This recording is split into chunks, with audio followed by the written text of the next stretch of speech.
niya, pag ano ka stigmatism, itulog lang mo. Natulog mo karon, kung di ka matulog, kung sino tulog, kumatanong na ba, hindi mo kumuloy sa kuwado. No, even karon. No, so there are things really na sa Ginoo ra gyud nato makuha. Amen? And the older you get, the more mature you become, the more you see more things in life, the more you understand that our source is not our knowledge. Our source is not our wisdom. Our source is not our skill. Our source is not our job. No, ang ayuhan wala sa tubig. Kung napa sa tubig ang ayuhan, then dapat pag unang hukol niya naman, naayo na sa diretso. Ang ayuhan wala sa tubig. No? Ang ayuhan, di ka malugod sa Ginoo. Amen? And tonight, I want to talk to you, nagya ko sa GC. I want to talk to you about 10 lessons from the lepers. It's found in Luke 17, verse 11 to 19. Jesus heals 10 men with leprosy. And by the way, before we go on, sa unang panahon, when you have leprosy, people who have leprosy are required to shout, unclean, unclean, para makabalo ang tao na nasa leprosy, para dili siya makaduhol. In other words, they are separated from everybody. They are not mixed with everybody. Plus, if you read this, Luke 17, verse 11 to 19, these lepers are Samaritans. Bukod pa sa bukod, Samaritans and Jews never mix. In other words,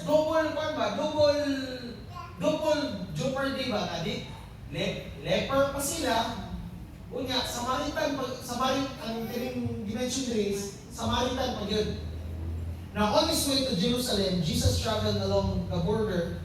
As he was going to a village, 10 men who had leprosy met him. They stood at a distance, of course, understanding, hindi sila kaduol kang Jesus. They called out in a loud voice, "Jesus, Master, have pity on us." When he saw them, he said, "Go show yourselves to the priest." As they went, they were cleansed. One of them, when he saw that he was healed, came back, praising God in a loud voice. He threw himself at Jesus' feet, thanked him. He was a Samaritan. In verse 17, Jesus asked, "Were not all 10 cleansed? Where are the other 9? Asa man ang maybe, di ba? Ako, kung giayo, asa naman tong nisimba nga nangayo panalangin, di ba nako, kung gi-panalanginan, usa na lang ang mibalik. No, usa ra ang mibalik aron magpasalamat sa kinsa ang source. Amen? And most of the time, kita, as we go through life, daghang tag mga ginapangayo sa Ginoo, but let's not miss the point. Let's not go after the presents, but go to the giver of those presents. Amen? Amen. Ang gihapas nato dili lang ang healing, pero ang healer itself. Amen. Amen? Then he said, "Rise and go, your faith has made you well." So, usara gyud ang mobalik. So, what are the lessons that we can find out of these 10 lepers? Number 1, obedience to God's word. Can we say together, obedience to God's word? Again, life kahapon, life sa tungwaling kahapon, ang obedience is progressive. Sabot, dili dayon, wala dayon verse 11 na he left everything. They left their nets and followed Jesus. Ang una sa hinahinay sa hinahinay. It is a progressive thing. And in the same way, Jesus did not heal the lepers instantly. Wala dayon niya giayo. Kung ampo na sa Ginoo, dili dayon ta ayuhon sa Ginoo. Pangitaan sa tao kanang ebidensya sa atong obedience sa iyang pulong. Jesus did not heal the lepers instantly. Instead, He gave them a command. Gitagaan sa pagsugo. Go show yourselves to the priest. Their healing came as they obeyed the word of God. Ang atong kaayuhan mahitabo sa dihang musunod ta sa pulong sa Ginoo. Amen? Amen. I'm not saying na di ta man umarong tambal, but all I'm saying is ultimately, God is the source. Because there is blessing in submission and obedience to the Word of God. Amen. Pag kaning lisod doon kay dugay na sila lepers, of course excited na kayo ka, mo bitaw, no, as I was reading is, mo siguro excited, wala na namalik ang movie. Siyempre, masakta din mo kay dugay sila lepers, dugay nila wala kauban nila pamilya, ilang anak, dugay na sila waka adto McDo, dugay na sila waka adto mall, dugay na sila waka lingaw-lingaw. So, the first thing na madawatan nimo ang imong kaayuhan, our natural tendency is to go back to the things na na-miss na to. This teaches us that obedience to God's command often precedes the fulfillment of His promises. God's promises always has processes. Amen? Amen? Amen. God does not immediately grant us the dayon kaayuhan or panalangin. He often nana siya'y kakibat na dapat na itong sundon. No? Obedience requires faith. The lepers had to step out in faith, believing in Jesus' words, even before they saw any evidence of their healing. Buot pasabot, wala pa nila nakita ang ilang ayuhan, and yet, no, they still continued to follow God. Amen? In the same way, sa ato dali, I believe na natay mga giapuan ron nga wala pa nato nakuha.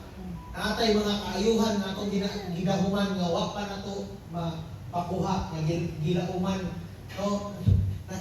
Akong pasyente kanina, braces na akong pasyente, yun sa nadok, ilisi lang sa, ayaw lang sa adjasa, kay mo take kong bar exam, sunod-sunod si Mana, sa Davao, kunya, sa pila pagkabulan ang kuha na sir, ang tanang result sa mga 3 to 4 months, ako na daw, 6 months. Then siya, mo ganit pinapanahon nga bukan kay kanan siya lagi, pati lagi daw ang mga yawa lagi daw, kay di lagi masinusaon lagi daw, di daw pa, puros bukan na lang nagdakuman, naghulat man sa resulta. So sila daw tanan, pag humagting sa bukod, mura daw sila mga santo, manimba, awayon, di daw musukol, kay naghulat man sa ilang katubagan, sa ilang, di ba sa, no, kanang magkapasal ba ko or dili, no? Siguro maganana sila, kanang koy na, kung harit ni, pasar ko. Or kung mag-basketball, kung shot ni, pasar ko. No, kung naatay gihulat, oh, masamtan mo nga, bukan kayo, pero matubag na, same sa 9 kabuok, dili na mamalik. And far be it na kita, dili ta mo balik sa kung kinsay naghatid sa kayuhan. Amen. Amen? And it requires faith. Nag-require ang obedience na kinahanglan ang pagtuman na kinahanglan o pagtuo. Dili po enough lang ang pagtuo, kailangan o pagtuman. And faith, taking a step of faith means na masking wala pa nimo na experience, imo nang itamangkan. Amen? Amen. Wala pa nimo na gunitan ang imong promise na gihatag sa Ginoo nimo, pero imong gilakawan. O pasabot ana, kung nagsaad ang Ginoo sa imong og sakyanan, o pasabot nag-process na kadaan og imong lisensa, naghimo na kadaan og imong naghimo na kag imong garahian daan. Kung nagsaad ang Ginoo nga maninyo na ka, wala pa imong partner pero nakuha na kag sinumang daan. O pasabot, you're thinking dali daw ka siguro pa ako, opisina naman daan mo kuha. No? Ano na yung mga kandidato dali, dito to na ito mga kandidato. O pasabot, wala pa kang gisugot, pero nakuha naman sino magdaan. Ngayon naman, it's taking a step of faith. Step of faith. Alam mo na, ang pagtuo hangtod sa dili mo tamakan, dili na siya step of faith. It's only all talk. There comes a point in our life na we need faith to obey. No? Ang kaning lepers, wala pa rin nalawat ang ilang kayuhan, Kaya kung ako matulugay ng lepers, ay sabi ba ako, nakakadala, ikaw na lang doon. Ipasa pa man mo sa layo, na, ipasa pa man katawanan ko ng tabo kay, katong Bernes, nagpakuha kung FBS si Drain, kung niya, kung sino,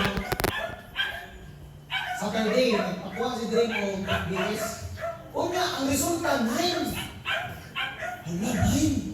Basta, niya ako kay, pamilya ko, kanang, marami kong scientist, research. Anong kadlaw na, alas 10 pa sa kadlaw, nag-research na ko, kung saan akong pag-manage, kung saan akong pag-gamit sa CGM, kung saan akong pag-kuhan, nindot naghanap itong mga pagbata ni Dre, makalingkin itong mga letos, balik na sa kuhan, itong mga tama, parang tayo.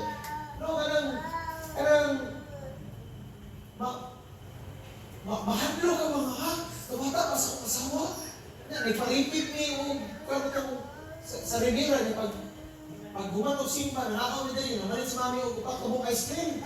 Ayaw din ko ice cream ha. No? Kaya pag abot sa yung resulta, 4 naman, 5 naman din. Kaya ngayong HbA1c kay 4.8, yung saan sa ice cream. And sometimes, lisod kanang pamakan ang obedience. Pagdili ka sure kung sa'yo sunod may tabo ka. Amen?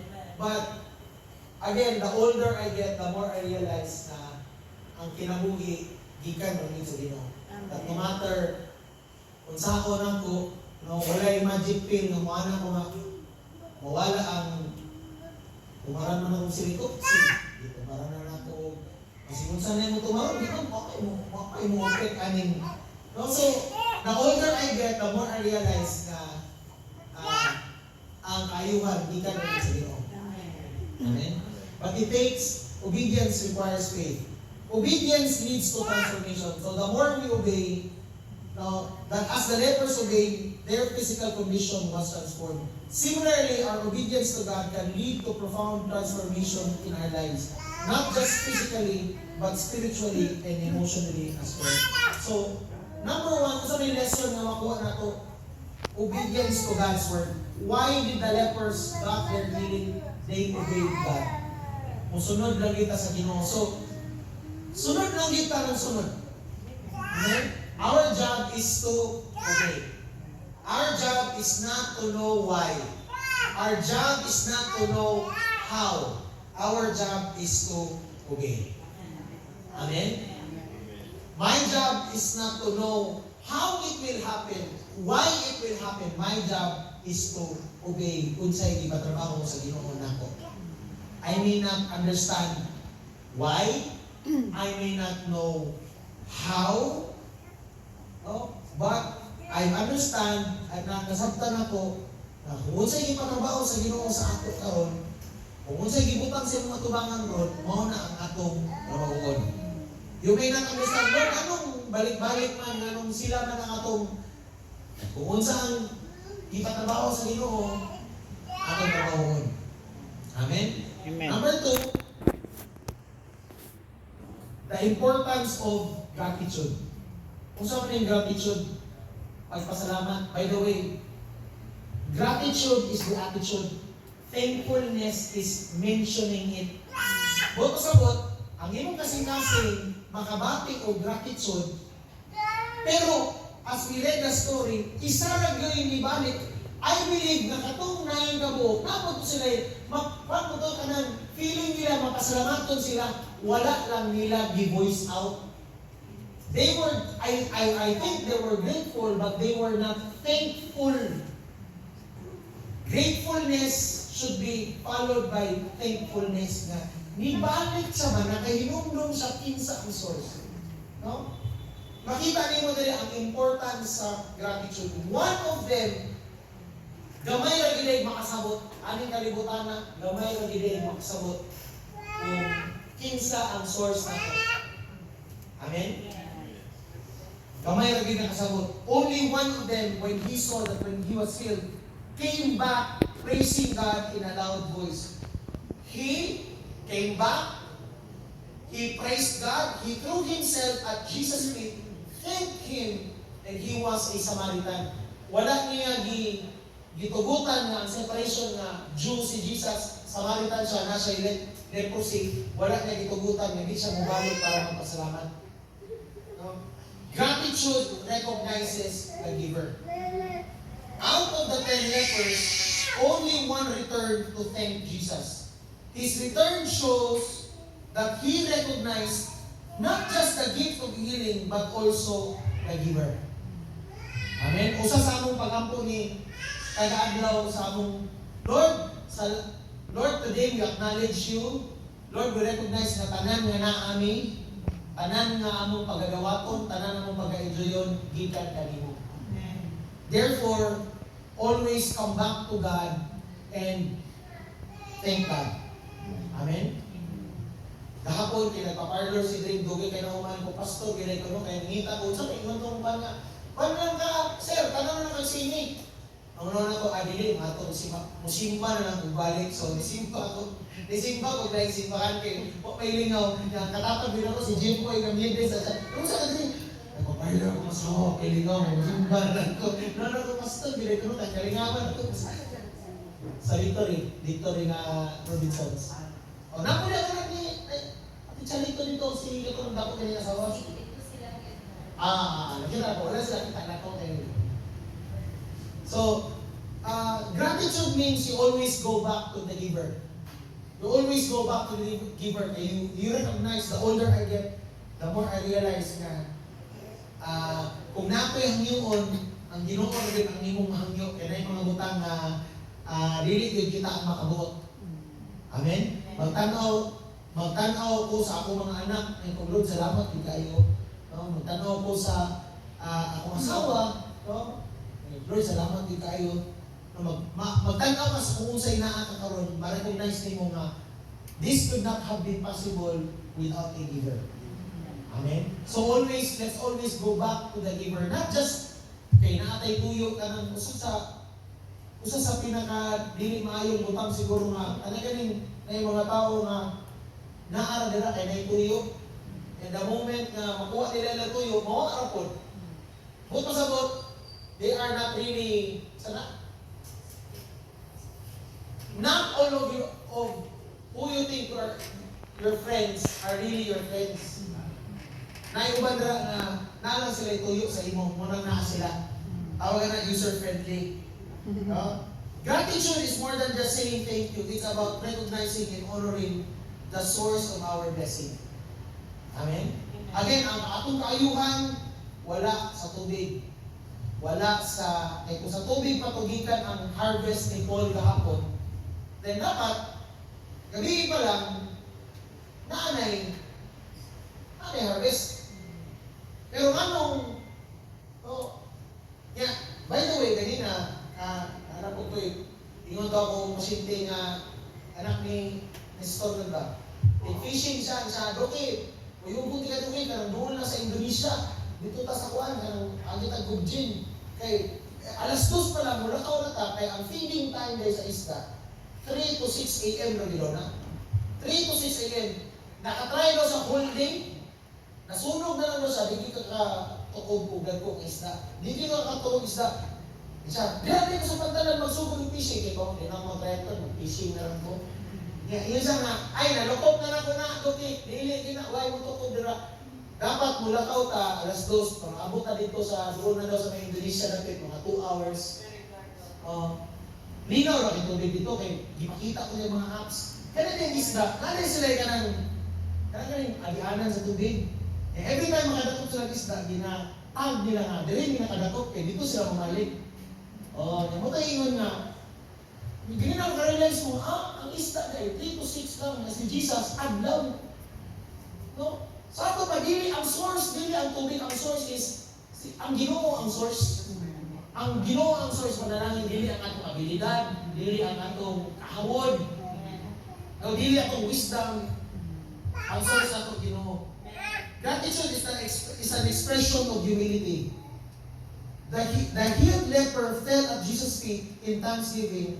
This act of humility reminds us that gratitude is rooted in recognizing our dependence on God and acknowledging His grace in our lives. So, this leper fell at Jesus' feet. he recognized nga nagpaubos siya sa atibangan sa Ginoo. Amen? Pagkalami nga pamalandungon ba, every time makadawat ka sa atong yampuan, mubalik ka balik sa tiilan sa Ginoo, magpasalamat gani nga Lord, salamat kayo Lord ha sa atubangan sa pagampo. No? Amen? And by the way, God always answers prayer. No? God answers with yes, no, wait, later. So tanan na ko mag-ampo dahil katubangan, Lord, siya na ba? No. Okay, mabuhat Lord, salamat sa katubangan. No? Gratitude draws us closer to God. The other 9 lepers received physical healing, but the one who returned to give thanks also received a deeper spiritual connection with Jesus. Gratitude brings us closer to God and deepens our relationship with Him. Tama ba? So the more ka magpasalamat sa Ginoo, the more you count your blessings, the more you understand na aming kinabuhi ka, Ginoo ra gid ang atong source. Amen? Try as you might, you can do your best, but at the end of the day, mo tong ingon sa tong bersikulo gahapon, sa Tagalog ang pagpapala ba to ay hindi nagmumula saan-saan. Ito'y galing sa Diyos lamang. Amen? The more you thank God for the things na unsay naata, unsay wala nga gihatag, unsay gihatag sa itong kinabuhi, the more masuod ka sa Ginoo, kay the more you understand God is our source. Amen? Amen. So, personally for me, as a pastor, I don't really know what lies ahead in the future. But all I know is that the more na nagpasalamat ko sa Ginoo sa mga butang ayang gihatag kanako, the more maduol ko sa Ginoo. Amen? The more maduol ko sa Ginoo. The more ka magpasalamat sa Ginoo, the more ka maduol sa Ginoo. Because you realize na Ginoo ra gyud ang tanan. Amen? Lastly, the pursuit of wholeness. Then he said to them, "Rise and go, your faith has made you well." Wholeness goes beyond physical healing. While all the 10 lepers were physically healed, only one who returned to Jesus experienced true holiness. This wholeness encompasses more than just physical health. It includes spiritual, emotional, and restoration as well. Katong 9 kabuk, nakadawat sila o physical healing, but wala sila nakadawat o kinatibukan ng ayuhan. Amen? Uwang, wala spiritual, emotional restoration. But only the one who comes back to God to thank Him, only the one who comes back to the giver experiences wholeness. Amen? It includes spiritual and emotional restoration. Faith as a path to wholeness. Jesus told the healed leper, "Your faith has made you well." His faith led him back to Jesus, and through that faith, he received complete healing. Our faith in Jesus is the key to experience true wholeness in every aspect of our lives. Wholeness is found in Jesus. The story concludes with the leper at the feet of Jesus, fully restored. This scene illustrates that true wholeness is found in Christ alone. Ang kinatibuk-an na to na mabuo ka gagawin sa Ginoo. Amen? Amen. We experience the fullness of life that only He can give. Ang fulfillment sa kinabuhi, naragin sa Ginoo. Amen? Ang muting magkatiguang tayo, mga bata naman mo, pag magkatiguang mo, ang iyong perspective mo sa, no? Kung bata pa ako karon, gahapon ko ang sila kus kadayawan. Pero kaning magkatiguang ka, marag, ang imong kalipay sa kinabuhi, mausap. Ang imong panglantaw, mausap. Masabtan mo nga, walay tinag-anay nga fulfillment sa kalibutanon lang ng mga butang. The older you get, the more you understand nga, it's only in God that we become whole. Amen? It's only in God that we become physically, emotionally, spiritually whole. So, today, may we be like the one leper who came back to the one who is the source. Balik kita sa source. Amen? Balik kita sa source. Kaya atong panalangin, wala sa unsa man ang butang nga atong ginabuhat. Ang panalangin, di ka bagay sa Ginoo. Kayuhan, di ka bagay sa Ginoo. So, my encouragement to you today is, if you experience, or even if wala ka rin mo nadawat, always come back to the giver. Always come back, magpaubos sa iyong atubangan. Lord, I cannot do it without you. Amen. Lord, I cannot do it without you. Lord, dili na ko ni kaya akong trabaho kung wala ka. Lord, dili na ko ni kaya akong buhaton karon kung wala imong presensya. Always go back to the source. The story of the 10 lepers is a profound reminder of the power of obedience, the importance of gratitude. So important yun daily obedience. Amen. Amen? Importante yun daily. There is blessing in submission and obedience. Amen. Kung naikipatrabaho ang Ginoo, mas kiwa kang sabot, trabaho ka. Our job is not to know why, our job is to obey. The story of the 10 lepers is a profound reminder of the importance of gratitude. Ang importansya sa pagbalik sa kung kinsa ang naghatag. Amen? Kung kinsa ang naghatag. You realize na dili ako ang source ani. Ang source sa kusog dili ako. Ang source sa anointing dili ako. Ang source sa masing unsa pa na dili ako. Dili kita. Ang source nato Ginoo. Amen. Amen? Amen. And if namang go'y regalo, for example karon mo, asa man tong asa? Ay wala di ay. O na may regalo sa may bibing karon. Oh, ibutangan mo presyo kay ikaw mo bayad. Pag na regalo, gihatag sa imuha, ang Ginoo wa mo hatag ng presyo. Ang ato lang na if makadawat ka, sa may isip sa Ginoo. Salamat. Salamat. Kay kabaluta nga dili kita ang naghatag sa regalo. Amen. Amen. May we strive, as we reflect on this passage, may we strive to be like the one who returned to give thanks, recognizing the depth of what Jesus has done for us. Let us live in obedience to His word, cultivate a heart of gratitude, and seek the wholeness that comes from a deep relationship with our Savior. Amen. So may we be, ang lesson yun namin sa 10 lepers is that importance sa obedience, gratitude, and wholeness. Kaya ang kinatibukan na to, we can only be whole in God. Amen.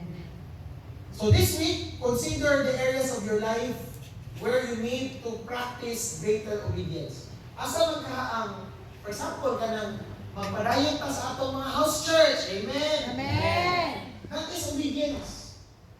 No? Now whether isa, duha, ang moabot, or napulo, the same lang gihapon ng atong preparation. Because, why? Lord, kung may mabot, o walay mabot, that is not my control. But, ang imong gisugod na ko is to do it. So, I will do it. The importance of obedience. Amen? The importance of obedience.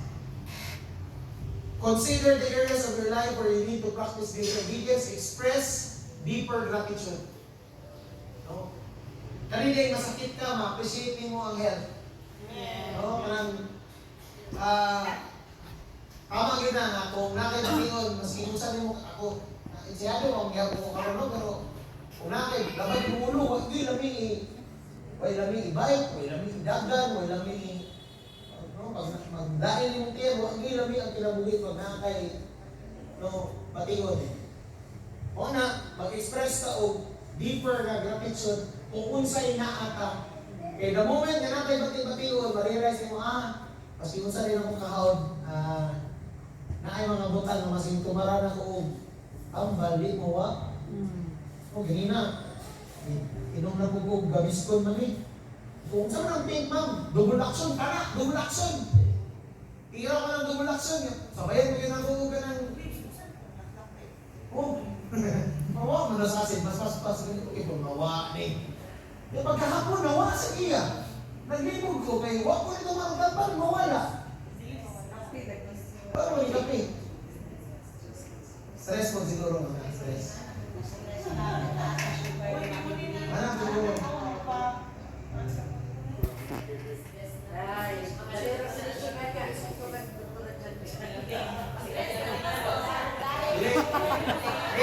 Ano ang buhat? Akong amigo, nagpa-check, hindi nakita si Armand. Tingnan na lang ko nga, Lord. Ano lang gusto mo pa-check, Lord? Salamat na lang na sa mga ayuhan, Lord. Marang yapon. Kabalo ko. Ikaw ang gawin mga ayuhan ni Lord. Ayun na lang din sa Lord, parang ganit ka ng tao na nag-take birth exam na, Lord, one Lord ba? Ay, gara-gara na, Lord. Bata ko din ay ko, Lord. Magpagkabutan na lang ko, Lord, no? Ano ang ito ang titsod ba? As natay di pambati-bati, ma-remind ta na we are limited beings. Oo. Ano, masige pancake. Dili kita maayo. Ano, masige pancake. Masige coke. Masige saging. But you know what? As we end today, kaya magpasalamat lang kita sa Ginoo. Salamat kita sa Ginoo. The more mga sabtan na Ginoo nga na yung mga butang aming kinabuhian na Ginoo ra gyud. Ora gyud ako ninyo, Ginoo ra gyud. Pag-abot kag silay na nay, sus pwede pa lang sa kay silay pa doon diri ka. Di sa kay na silay si nanay. Pero na yung mga butang na Ginoo ra gyud. Amen. Ginoo ra gyud. Ginoo ra gyud. And as we end, let the story of the 10 lepers inspire you to draw closer to God, the source of healing and restoration. Amen. Only God is the true source of healing and restoration. Amen? So, kung na kayo ipambatik-batik karon, amin ba, mga katigwangan, Amen. mga ipambit-bit ron ng mga Avocado. oh, avocado pwede. Ako nalibog ko ba kung gusto, dapat kung maghalang akong tiyan, gusto ko magpa-ultrasound, yung signay something, pero hadlo ko mag-check pa na. Lagi, magpasalamat na ako sa Ginoo. Lord, ikaw mong yapan ang source. Amen? So let's pray. Let's bow our heads and let's pray. Lord, today we declare that if there's anyone who is feeling